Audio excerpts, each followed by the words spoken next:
guys, Captain Dylan Hubbard here at Hubbard's Marina. We've got Captain Will McClure with me, and we're going to talk today a little bit about how to catch the biggest mangrove snapper possible. We catch a lot of nice mangroves on our 10-hour trip. We see a lot of them on our 12-hour extreme trip, the 39-hour, the 44-hour. But if you want to catch a big jackpot-winning mangrove snapper, one of the ones you write home about, that's what we're going to talk about today in this video. I mean, normally, Will, I love fishing for mangrove snapper, but my kind of go-to is that double snell rig, that cut thread fin. But you like fishing for these bigger mangrove snapper and capitalizing on quality, not quantity, right? I do.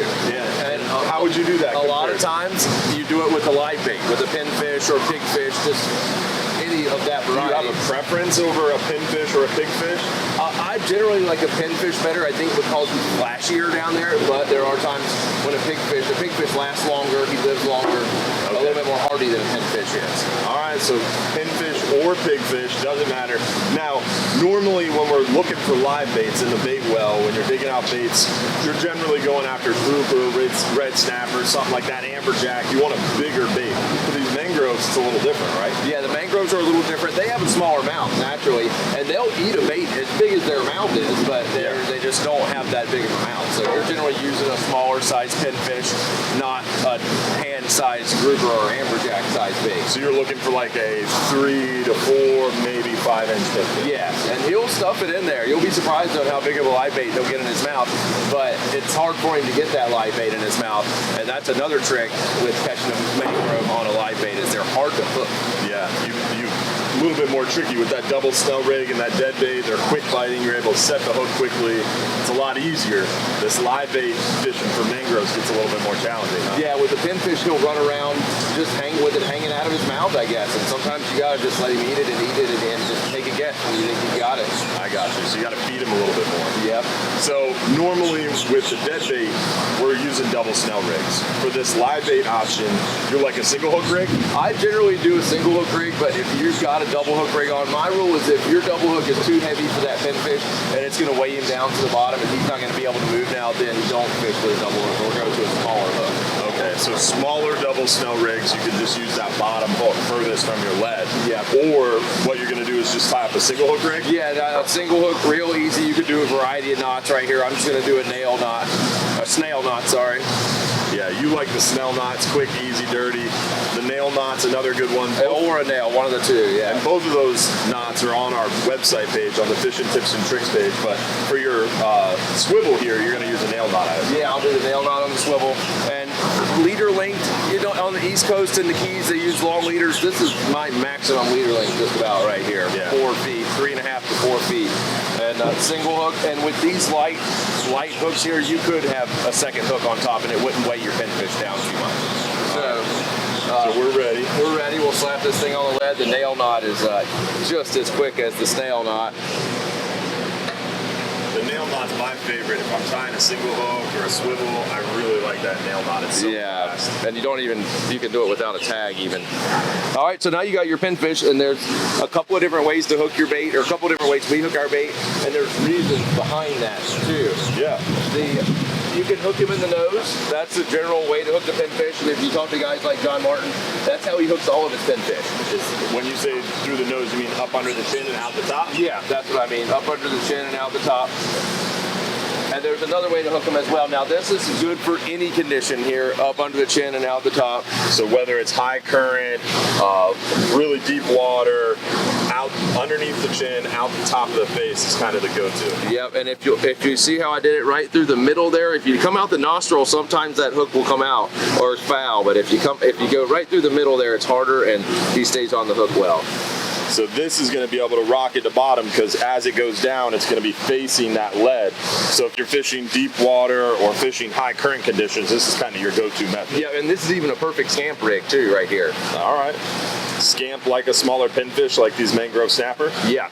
Okay. So this is one methodology. If you were going down there and say a low current situation. Yeah, say you're in pretty much it's current that determines that. If there's current, you got to hook that guy in the mouth.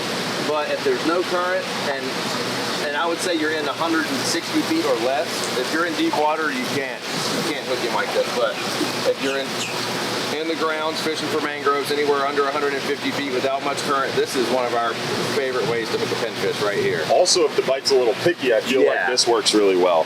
So this is called a tail hook method, and basically you're aiming for like the center of that anal fin, correct? Yeah, right there. And don't hit him in the backbone or he starts bleeding. I think you probably killed him if you go too far up. So you want to just go a little bit above the middle of that anal fin.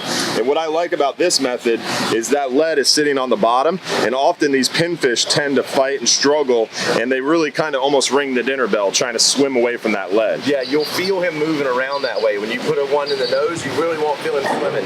And when you hook him like that, you'll feel him swimming, and then you'll even feel him kicking real hard before he gets a bite sometimes. A lot of times this gives them a lot more movement, a lot more of a natural look on the bottom, and the weight of the hook will generally kind of weight down the back of the fish, so the pinfish tends to swim up a lot more when you hook them in the anal fin like this. But again, this is low current conditions or fishing in water shallower than 160, you say? Yes, and there's a trick when you hook him like that. What's the trick? He swims away from the lead. Yeah. So as he's sinking to the bottom, the lead's getting further and further away. So when you get to the bottom, your lead's over there and your pinfish is all the way over here. So what you got to do is you get to the bottom, reel in probably up to 10 cranks. And that will get your lead back down to your pinfish, then you drop it back down again. Okay, so when you tail hook them, you got to be careful. Let it all the way to the bottom, it stops going out, you put it in gear, reel it up 5-10 cranks, get the slack out of it. You'll feel the lead go, you'll feel it, and then drop it right back down again. And now you're on the bottom, your lead's flush with your swivel, that pinfish is struggling away from the lead, and you're ready to rock and roll. Yeah, you're ready to go. And a lot of times, really, to start with, you're just fishing. You get a bite, you start cranking, you missed him now. Put it right back down. Hopefully you still got some bait on there, and if they're biting good, they're going to come back and bite a dead pinfish. Okay. And maybe you'll get him the second time. But say they're big fish and you're missing them now, and you know they feel big when they're biting and you just can't get a hook in them. After I've missed 3 or 4 or 5 of them, I'm sitting there, when I get a bite, I start letting line out. And he'll take it. He'll start taking line away, and then just give him some line for a few seconds, put it in gear, and just start cranking. Yep. So with the pinfish, a lot of times it's not like the dead bait. They're not going to swallow it right away. That hook's, you don't have a double slow rig. You don't know if a hook's in his mouth. So you have to almost let him eat it more. Yeah, you got to, for some reason, it's a bigger fish that bites at a smarter fish generally than what's biting the threadfin. And you can hook them over and over again on a threadfin and put down 6 pinfish in a row and miss them every time. Wow. And that would be super frustrating. So the trick is, if you're missing them with the pinfish, don't just let them eat it with the line and gear, or the reel and gear. You actually have to take the reel out of gear and let him just free spool, kind of let him walk. You'll feel him like doing that, and then he'll start taking a little line out. And then once you feel him taking line out, that's when you put it in gear and start putting the hammer down. Yeah. Okay. And you still will miss some. There's no rhyme or reason to exactly when he ate that bait, but you'll hook up a lot better that way. Great tips, Will. I appreciate it, man. Good luck out there. No problem. All right, guys, that was the tips from the man himself, Captain Will. He's been catching these mangrove snapper for 2 decades out there in the middle grounds, Elbow, and surrounding areas with us at Hubbard's Marina. So come out and join Captain Will for a trip and catch some really big mangrove snapper. We also have tons of other tips and tricks videos on our fishing tips and tricks page on our YouTube. We do our Sunday night shows every Sunday night where we share tips just like this, and we answer your questions live during the show. Plus, we give away $1,500 in free stuff. So check out that Sunday night show every Sunday night, 7:30 p.m. right on our Hubbard's Marina Facebook and YouTube, TikTok, and all those different pages live every Sunday night at 7:30 p.m. Eastern. Hopefully we'll see you out there on the water. Don't forget, if you're too busy to go fishing, you're just too darn busy.